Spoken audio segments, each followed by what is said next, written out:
Hai, Shalom. Saya Pendeta Yafet R. Marbun. Sungguh berbahagia pada hari ini bisa share firman Tuhan kepada teman-teman semua. Ya, apa yang ada dalam pikiran saudara jika satu saat orang yang paling kita harapkan dapat menolong kita, tetapi dia tidak memberi jawab apa yang kita sampaikan? Atau apa yang kita akan lakukan kalau terjadi bila seseorang yang kita harapkan dapat menolong, dia berdiam diri? Bahkan orang itu berkata pada kita, nggak layak dia ditolong, dia orang lain. Apa yang kita pikirkan tentang hal seperti itu? Oh, puji Tuhan, pada kesempatan ini saya share kepada kita semua bagaimana seseorang yang hidup di perbatasan mengutarakan persoalannya kepada Tuhan Yesus Kristus. Walaupun awalnya Tuhan Yesus tidak menghiraukan, tetapi oleh karena orang ini gigih untuk mendapat pertolongan dari Tuhan Yesus, maka pertolongan itu dia dapatkan.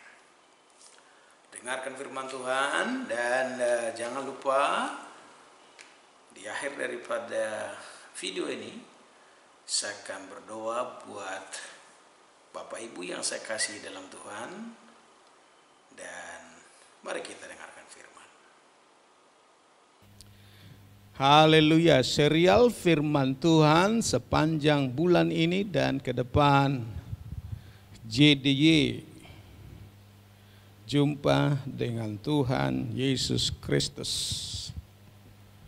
Kehadiran kita datang di sini adalah untuk jumpa dengan Tuhan Yesus. Jangan pernah salah mengutamakan sesuatu ketika datang ke gereja. Yang terutama adalah berjumpa dengan Tuhan Yesus Kristus.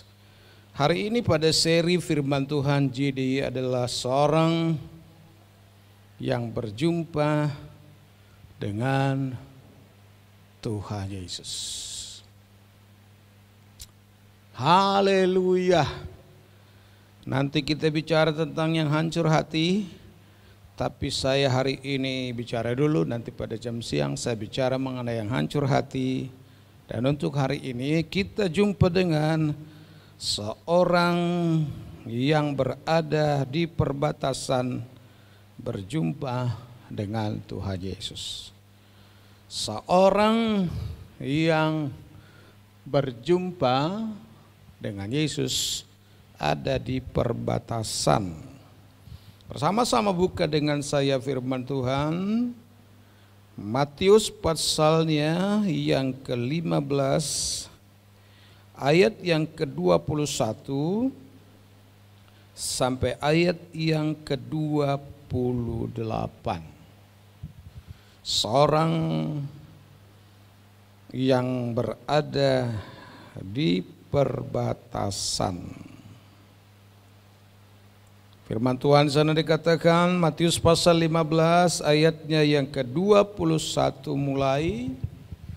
Lalu Yesus pergi dari situ menyingkir ke daerah Tirus dan Sidon. Maka datanglah seorang perempuan Kanaan dari daerah itu dan berseru, "Kasihanilah aku ya Tuhan, anak Daud, karena anakku perempuan kerasukan setan dan sangat menderita."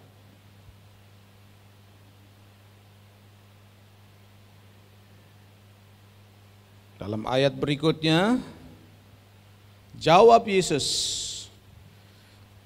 Aku diutus hanya kepada domba-domba yang hilang dari umat Israel.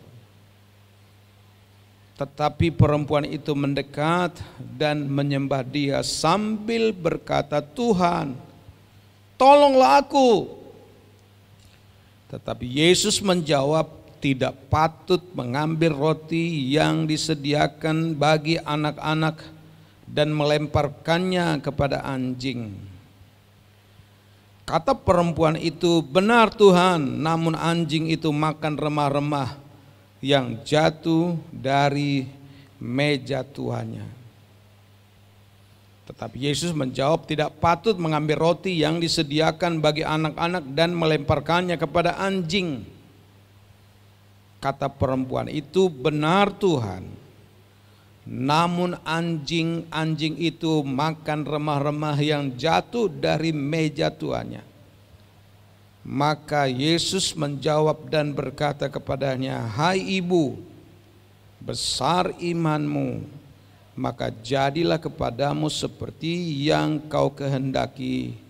Dan seketika itu juga anaknya sembuh. Kalau kita baca dalam Markus pasal 7 ayat 24, menarik di sana. Markus pasal 7 ayat 24. Peristiwa ini dicatat dalam kitab Injil Markus dan dalam Injil Matius. Lalu Yesus berangkat dari situ dan pergi ke daerah Tirus. Ia masuk ke sebuah rumah dan tidak mau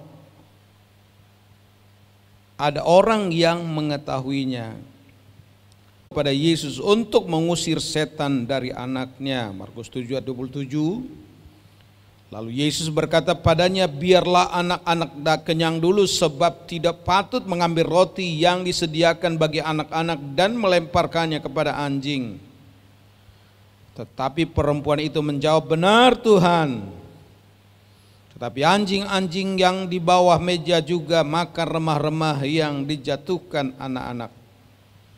Maka kata Yesus kepada perempuan itu, karena kata-katamu itu, pergilah sekarang, sebab setan itu sudah keluar dari anakmu. Perempuan itu pulang ke rumahnya, lalu didapatinya anak itu berbaring di tempat tidurnya. Oh haleluya. Sedang setan itu sudah keluar. Bicara mengenai Sidon. Di mana itu Sidon?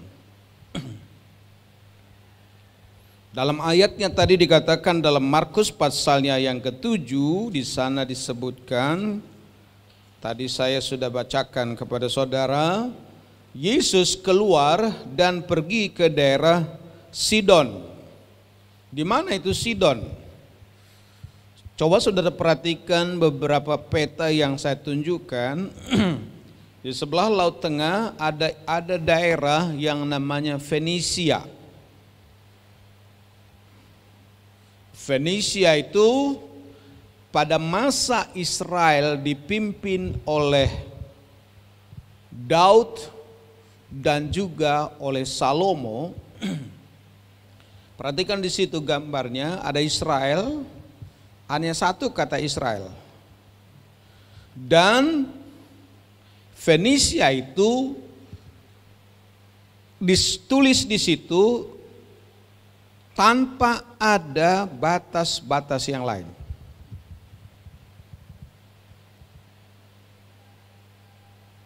Kemudian peta yang kedua adalah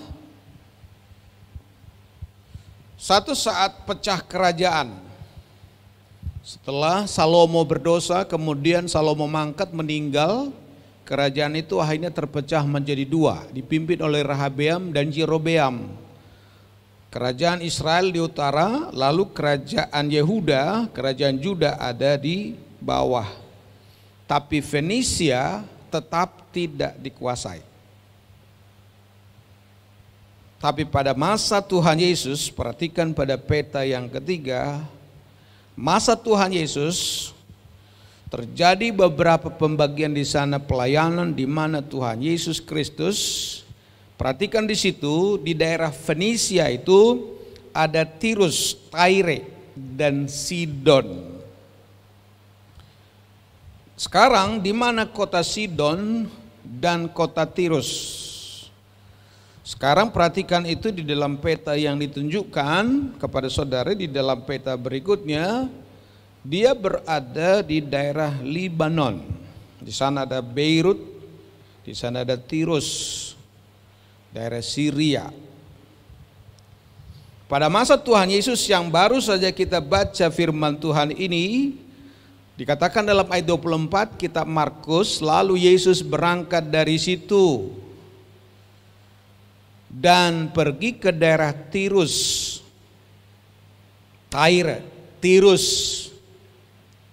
Ia masuk ke sebuah rumah dan tidak mau bahwa ada orang yang mengetahuinya, tetapi kedatangannya tidak dapat dirahasiakan. Itu Markus pasalnya yang ke-7 ayat yang ke-24.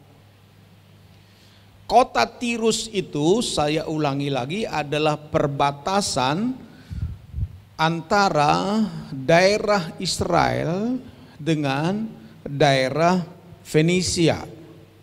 Tirus dan Sidon berada di sebelah utara ke bagian barat sedikit dari Galilea. Di daerah itu ada Libanon penuh dengan kayu-kayu aras. Dan daerah itu juga disebut dengan daerah Kanaan yang dulu diduduki oleh orang Israel. Kanaan itu punya penyembahannya ialah kepada Baal. Penyembahan kepada Asyitoret, tidak kepada Allah Israel. Penyembahan kepada Baal.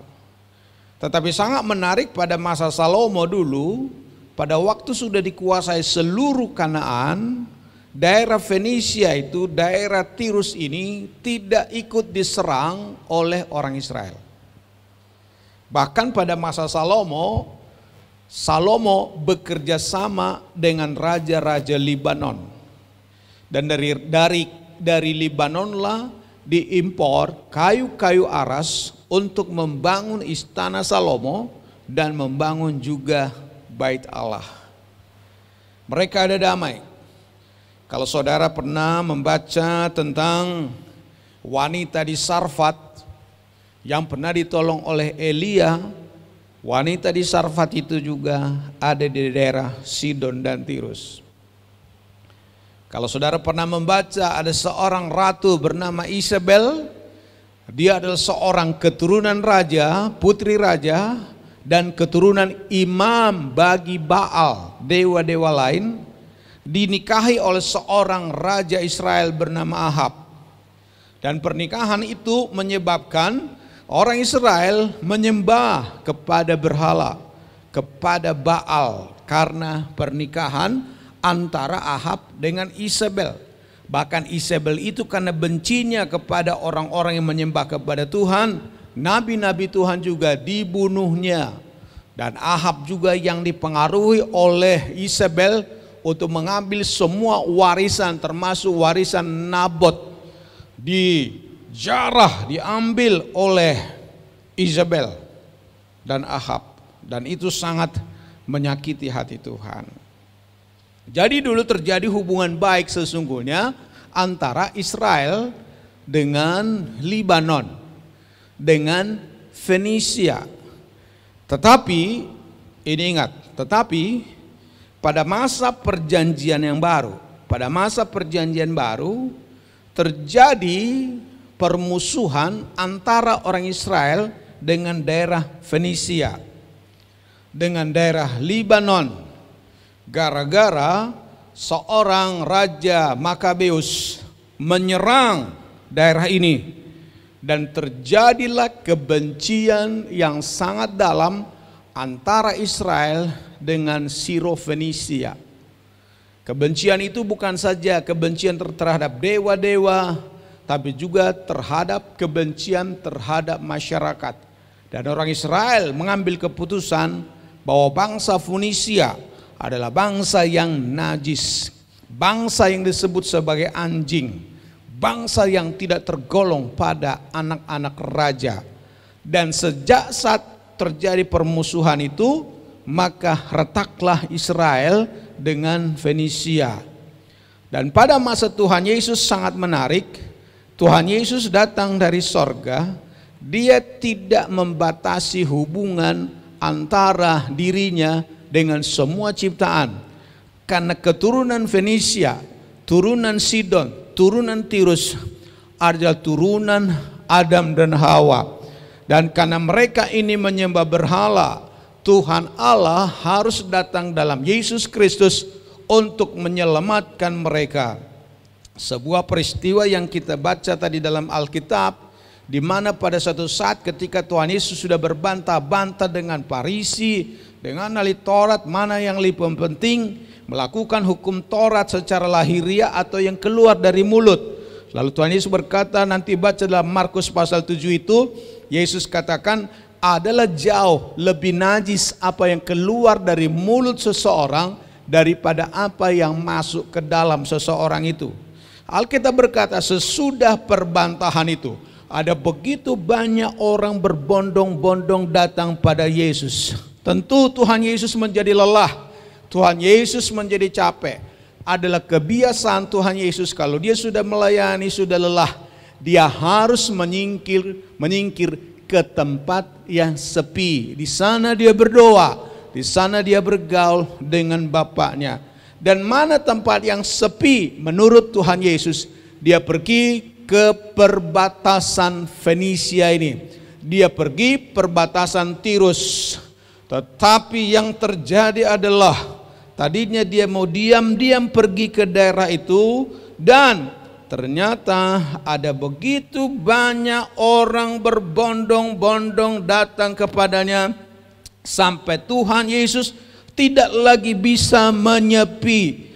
Alkitab katakan pada waktu Tuhan Yesus datang ke Tirus, di sana adalah seorang perempuan Siro-Fenisia datang kepada Tuhan Yesus. Yesus mau istirahat, Yesus mau berdiam diri, Yesus mau bersekutu dengan Bapaknya. Malah dalam ayat yang ke-25, seorang ibu yang anaknya perempuan kerasukan roh jahat segera mendengar tentang dia, lalu datang dan tersungkur di hadapannya. Apa yang Tuhan Yesus lakukan ialah Yesus sendiri berkuasa mengubah jadwalnya.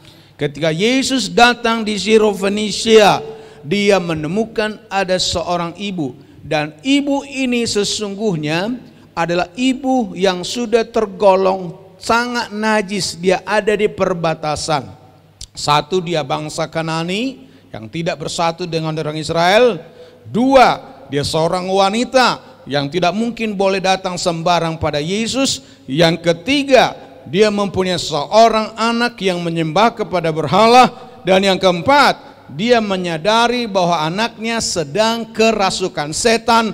Dan ternyata kerasukan setan itu sangat berbahaya. Dan bahayanya ialah sangat parah keadaannya. Wanita itu berada di atas perbatasan. Bukan saja dibatasi oleh suku Israel dengan suku Fenisia, bukan saja dibatasi oleh agama, karena orang Israel menganggap orang-orang Fenisia itu orang najis, orang kafir. Bukan saja dibatasi oleh adanya penyembahan yang berbeda kepada Baal dan penyembahan kepada Yahweh. Ada perbatasan. Siro-Fenisia ini adalah orang yang tidak layak ditolong. Tapi saya bersyukur kepada Tuhan. Kedatangan Tuhan tidak dibatasi oleh latar belakang, tidak dibatasi dari mana kita ada. Bangsa apapun kita datang pada Tuhan, siapapun kita datang kepada Tuhan. Mungkin engkau merasa hari ini engkau belum menyembah kepada Tuhan Yesus Kristus, tapi pada waktu Tuhan Yesus datang ke daerahmu, datang ke tempatmu, khotbah disampaikan pada hari ini, Ini sebuah kesempatan engkau datang kepada Tuhan Yesus, sebab Tuhan Yesus sudah jelas dikatakan dalam Alkitab mengasihi semua orang, dan ketika dia mengasihi semua orang, dia datang untuk menyatakan kuasanya. Karena itu jumpai Tuhan Yesus seperti wanita Sirofenisia ini. Dia tidak layak sesungguhnya datang kepada Tuhan. Dia tidak bersekutu dengan agama Yahudi. Dia tidak mengenal Tuhan Yesus. Tapi kedatangannya ialah karena sebuah derita, anaknya dirasuk oleh setan dan tidak ada jalan keluar, tidak ada jalan yang bisa ditempuhnya untuk menyelamatkan anaknya kecuali satu nama, lebih dari setan, lebih dari kuasa manapun dalam dunia ini, namanya adalah Tuhan Yesus Kristus. Beri tepuk tangan bagi Tuhan. Menarik dalam pembacaan Alkitab, perempuan itu orang Yunani, bangsa Sirofenisia. Ia memohon kepada Yesus untuk mengusir setan itu daripadanya. Ia memohon datang kepada Tuhan. Kenapa dia memohon datang kepada Tuhan? Karena dia sesungguhnya sudah sangat menderita, sangat berputus asa karena keadaan anaknya. Saya yakin ketika dia melihat anaknya itu ini sudah agak beda dari yang lain, tidak normal lagi, dia juga bawa kepada imam-imam, dia bawa juga kepada dewa-dewa Baal, tetapi ternyata dewa-dewa Baal tidak berhasil menyembuhkannya. Bapak Ibu yang terkasih, dia sangat tertekan. Tidak dikisahkan dalam kitab apakah anak itu anak tunggal, apakah anak itu anak pertama, tidak dikisahkan. Tapi yang dikisahkan adalah wanita ini mempunyai seorang anak, anaknya kerasukan setan.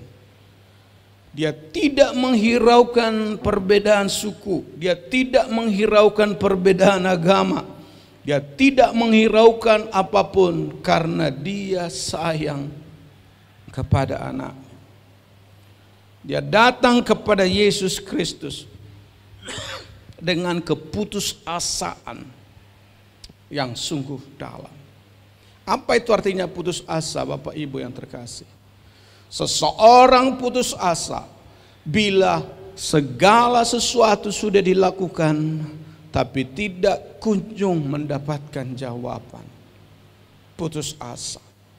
Seseorang yang sudah menghadapi masalah dan dia sudah datang kepada ahli-ahli yang lain, tetapi ketika ahli yang lain itu melakukan segala upaya dan tidak terjadi apa-apa, orang itu menjadi putus asa.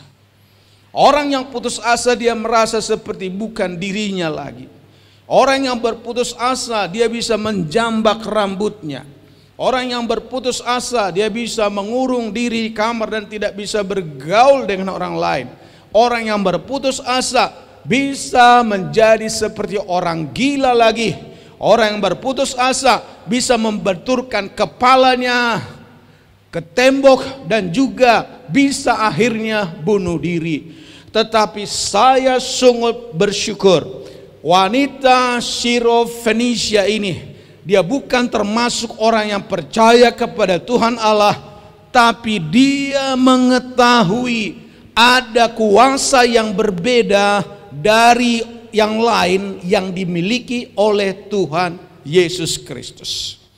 Saya mau katakan ini kepada kita pada hari ini, siapapun kita berada dalam ruangan ibadah ini dan dimanapun engkau berada, apakah engkau sedang putus asa? Apakah engkau sedang susah pada hari ini? Dan kesusahanmu itu sudah bertahun-tahun dan engkau mengalaminya. Mungkin engkau sudah pergi kepada dewa-dewa lain, engkau pergi kepada dukun-dukun yang lain. Tapi cobalah lagi yang satu ini, datanglah dengan segala keputusasaanmu. Alkitab berkata, dia mendengar tentang Yesus dan datang tersungkur di depan kakinya.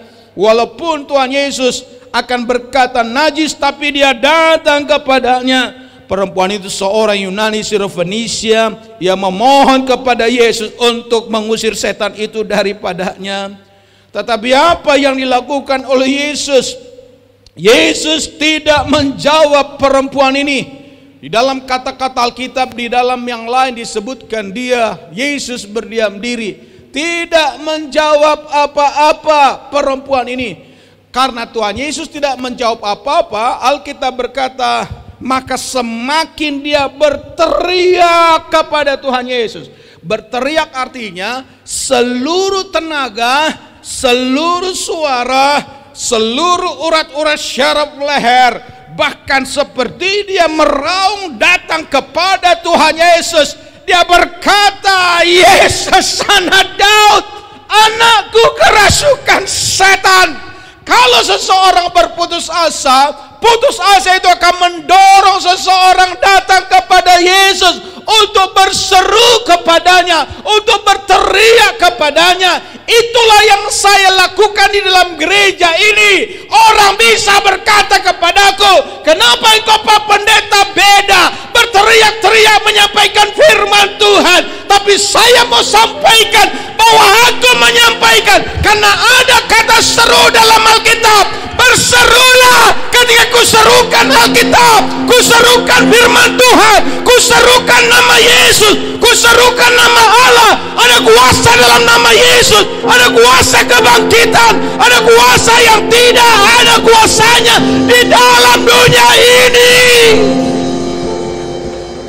Perempuan itu makin keras dia berseru, walaupun Tuhan berdiam diri. Apa yang kau lakukan jika Tuhan seolah-olah berdiam diri, tidak menjawab doamu? Daud pernah berseru kepada Tuhan. Dia katakan, Tuhan, Tuhan, kenapa engkau meninggalkan aku?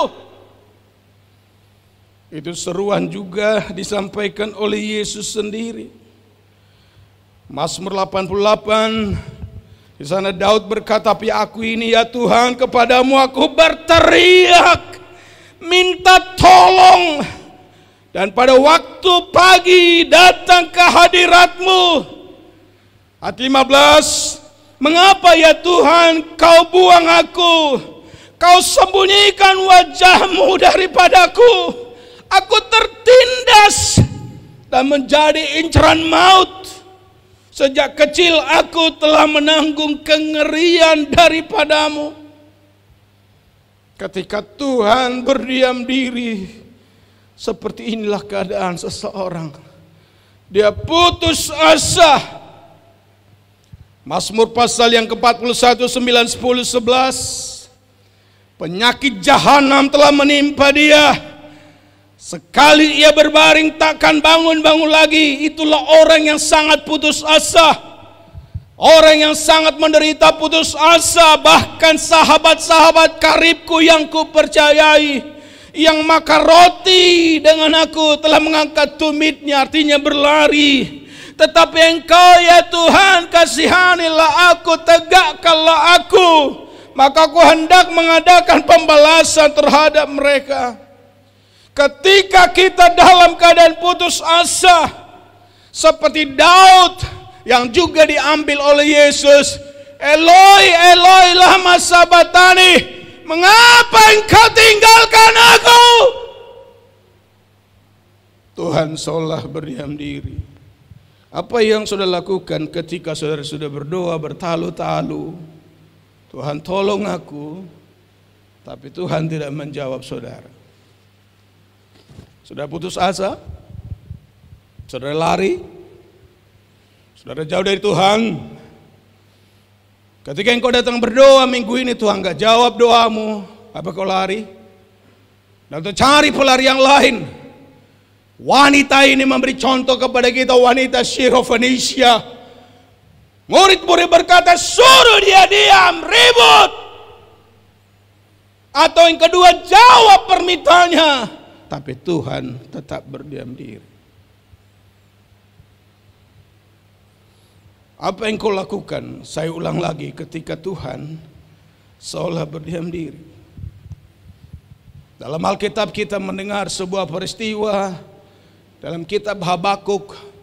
Suatu saat Habakuk berdoa, berapa lama lagi Tuhan aku berteriak, tetapi tidak kau dengar. Aku berseru kepadamu penindasan, tetapi tidak kau tolong. Habakuk pasal 1. Mengapa engkau memperlihatkan kepadaku kejahatan sehingga aku memandang kelaliman, aniaya dan keresahan ada di depan mataku. Perbantahan dan pertikaian terjadi. Mengapa ini terjadi seolah-olah engkau berdiam diri? Mazmur pasal 22 ayat 1. Allahku, Allahku, mengapa engkau meninggalkan aku? Aku berseru tetapi engkau tetap jauh daripada aku. Satu saat Yohanes yang membuka jalan bagi Tuhan juga pernah hampir putus asa.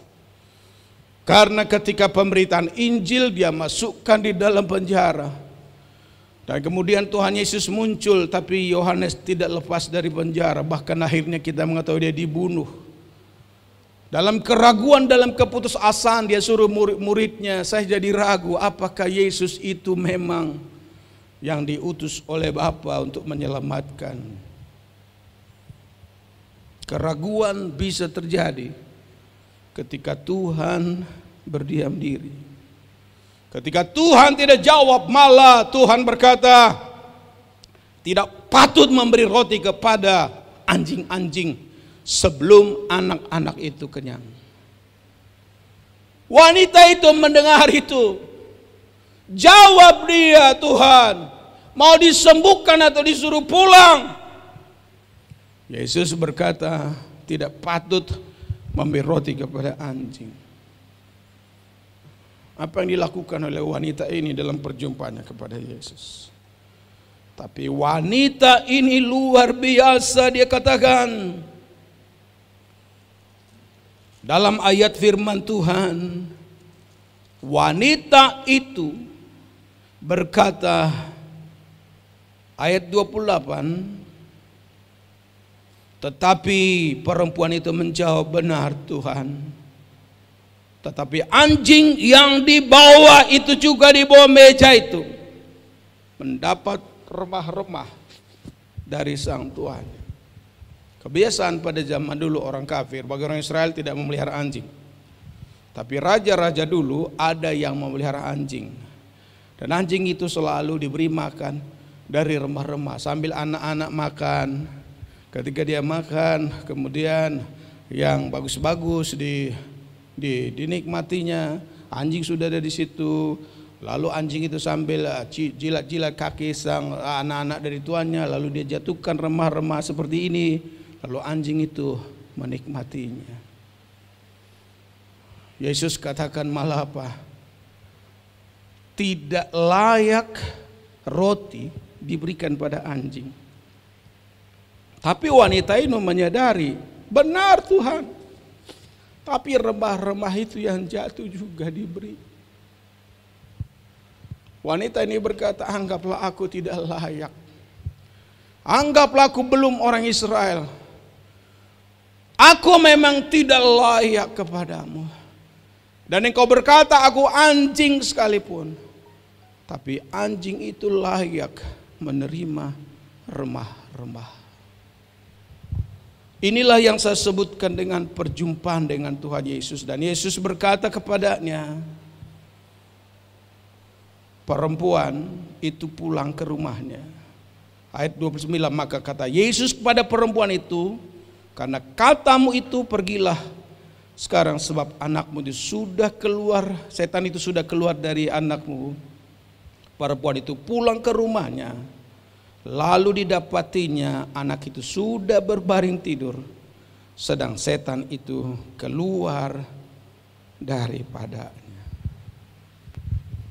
Kesimpulan yang saya mau sampaikan pada kita di pagi ini, JDY, jumpa dengan Yesus.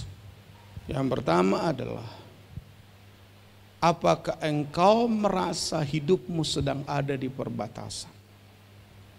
Orang yang di perbatasan itu bisa berkata begini, aku tidak layak. Dia sudah musuhan dengan kami. Tetapi ingat, Tuhan kita tidak dibatasi oleh latar belakang, tidak dibatasi bangsa manapun engkau, tidak dibatasi oleh keturunan manakah engkau, tidak dibatasi engkau ada di tengah-tengah kenajisan sekalipun. Ketika Tuhan Yesus datang, sesungguhnya dia mau beristirahat, tetapi Tuhan Yesus bisa mengubah jadwalnya untuk berjumpa dengan orang-orang yang sedang putus asa. Engkaukah itu yang putus asa hari ini? Yang kedua, apa yang kau dan saya lakukan jika kita berseru tapi Yesus belum pedulikan? Seolah-olah Yesus berkata seperti pada waktu dia menjadikan air menjadi anggur di kota Kana. Ketika Maria berkata mereka kehabisan anggur, Yesus spontan berkata, waktuku belum tiba. Apa yang kau lakukan ketika Tuhan Allah berdiam diri? Dan yang ketiga, apa yang kau lakukan ketika engkau dianggap orang yang tidak layak menerima sesuatu dari Tuhan? Yang saya mau taruh di hatimu pada hari ini adalah ketika Tuhan Allah seolah berdiam diri. Sudah lama kita berdoa, tapi Tuhan juga belum jawab. Lama kita berseru-seru, sudah berpuluh-puluh tahun, Tuhan seolah berdiam diri. Jangan pernah putus asa. Tetaplah justru hal itu membuat saudara makin berseru. Makin Tuhan seperti belum menjawab doaku, tetaplah makin berseru. Ketika Tuhan belum kabulkan, tetaplah makin berseru. Orang mungkin berkata padamu, mana engkau didengar? Engkau sudah berteriak. Jangan jauh dari Yesus. Tetaplah datang berseru. Tetaplah datang berseru. Sebab seruanmu itu pasti sampai kepada Tuhan. Jangan berpikir kalau Tuhan berdiam diri, Tuhan tidak ada di sana. Jangan berpikir kalau Tuhan berdiam diri, dia tidak buka mata. Jangan berpikir kalau Tuhan berdiam diri, bukan tidak ada telinga. Ketika dia berdiam diri, dia mengharapkan engkau terus datang. Dia mengharapkan engkau terus datang kepadanya. Sebagai hamba Tuhan juga ada kalanya saya seperti mengada dalam kesesakan, karena kita semua manusia. Dan sebagai orang yang jadi hamba Tuhan, tentu ada saat-saat tertentu di mana saya putus asa. Dan ketika saya duduk merenung, tidak lagi berdoa, yang saya butuhkan hanya kehadiran seseorang. Dia tidak perlu berbicara apa-apa, dia tidak perlu berseru apa-apa. Ketika saya dalam keputusasaan, misalnya ibu gembala hanya datang menyediakan semangkok teh susu dan berkata minumlah, tanpa bicara, itu sudah menghibur. Demikianlah yang Tuhan katakan kepadamu pada hari ini. Ketika Tuhan berdiam diri, bukan berarti dia jauh. Ketika Tuhan berdiam diri, bukan berarti dia tidak mendengar. Ketika Tuhan berdiam diri, bukan berarti tangannya tidak bisa menjangkau kita. Karena ketika dia berdiam diri, dia sedang meminta melihat apakah engkau sungguh-sungguh semakin dekat kepadanya. Semakin dekat kepadanya. Bahkan ketika Yesus berkata tidak layak memberi roti kepada anjing itu, wanita ini yakin benar, aku harus datang. Dan aku harus datang. Saya mau katakan padamu jemaat, ketika mungkin juga Tuhan berkata padamu kau tidak layak, kau sangat berdosa dan najis dan tidak mungkin datang lagi kepadaku, tapi tetaplah datang. Kalau yang lain diberi roti, ke saya pun remah-remahnya saja. Sisa-sisanya saja diberikan kepada saya. Dan ketika engkau datang seperti itu, Yesus memberi jawaban. Tuhan Yesus Kristus memberi jawab yang pasti kepadamu pada hari ini. Jumpai Yesus pada hari ini, karena Dia adalah Yesus yang tetap mengasihi kita. Mari kita tunduk kepala dan berdoa. Haleluya. Haleluya. Haleluya. Haleluya. Singer akan menyanyi, ketika aku berbeban berat, sudah tundukkan kepala sejenak. Adakah engkau yang sangat berputus asa pada hari ini? Tidak lagi jalan keluar. Ada seorang mungkin istri yang mendengarkan saya bicara. Engkau sudah lama tidak mengandung seorang anak, padahal kandunganmu tidak bermasalah. Benih dari suamimu juga tidak ada masalah. Sudah sekian tahun, 2, 3, 4, 5, 6 tahun. Dan engkau sudah berdoa dan bahkan berpuasa untuk itu. Jangan putus asa, ibu. Kau sedang ada di perbatasan pada hari ini. Ingat, Tuhan Yesus ada dekat. Datanglah kepada Dia. Jangan pernah berputus asa. Dan ketika Tuhan seolah-olah berdiam diri, Dia berdiam diri bukan karena Dia tidak mendengar, bukan juga karena Dia tidak tetap datang pada Dia. Dan Tuhan Yesus akan berkata, imanmu yang mendekatkan engkau pada Yesus. Ketika aku berputus asa, ketika aku berbeban berat,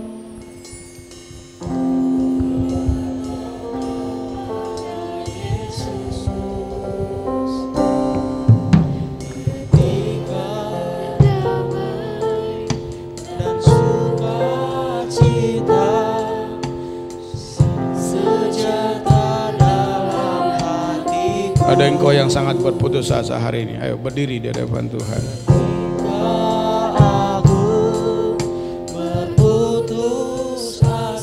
Ayo berdiri yang berputus asa. Datang kepada Yesus,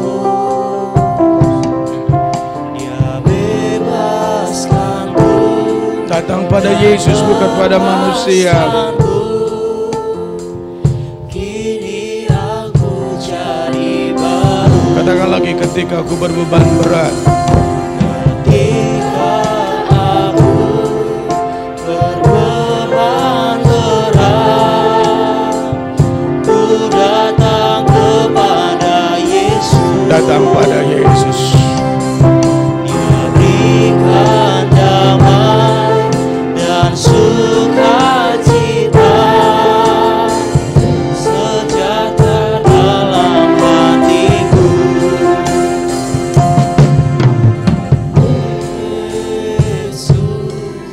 Yesus Tuhan, mulia namamu.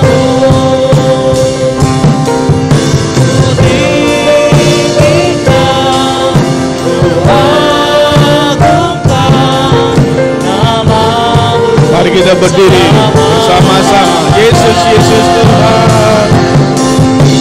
Yesus, Yesus Tuhan. Mulia namamu.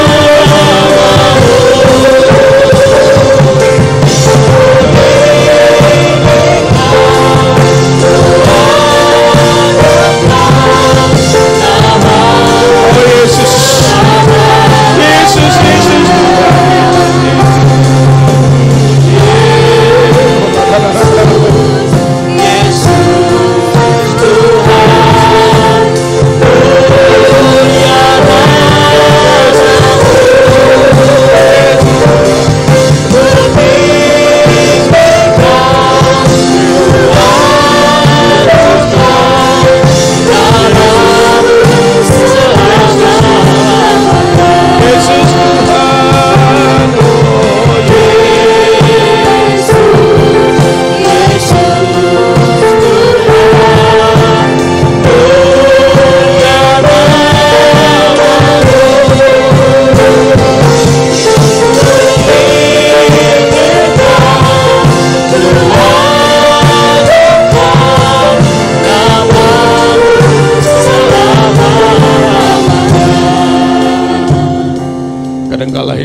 seperti di perbatasan. Engkau merasa tidak ada lagi pertolongan. Engkau merasa engkau jauh. Engkau merasa tidak ada lagi yang akan menyelesaikan persoalan. Tetapi ingat, Tuhan Yesus Kristus ada selalu bersama-sama dengan kita. Panggil namanya, tetaplah berseru, tetaplah berseru. Sebab semakin kita menghadapi situasi yang tidak menyenangkan, bahkan seolah-olah Tuhan berdiam diri, Tuhan bukan berarti tidak ada. Dia ada dan menyertai, dan pertolongannya selalu nyata. Angkat dua-dua tangan ke sorga, terima mujizatmu Bapa di sorga. Kau yang tahu semua anak-anakmu ini di perbatasan apa mereka sedang ada. Apakah mereka di perbatasan kesendirian, tidak ada kawan, tidak ada sahabat, tidak ada teman, bahkan tersingkir, dianggap sebagai binatang, dianggap sebagai anjing seperti tertulis dalam Alkitab. Tapi kami masih punya remah-remah dari Yesus Kristus. Dan bahkan Engkau memberikan segalanya bagi kami. Kami terima grace-Mu, kami terima gracia-Mu, kami terima anugerah-Mu Tuhan. Hari ini kami dipuaskan, hari ini doa kami dijawab, dan hari kami ini ditolong oleh Tuhan. Terpuji nama Yesus, dalam nama Yesus Kristus kami berdoa, haleluya. Kita yang percaya diberkati katakan amin. Amin. Silakan duduk. Tuhan Yesus berkati.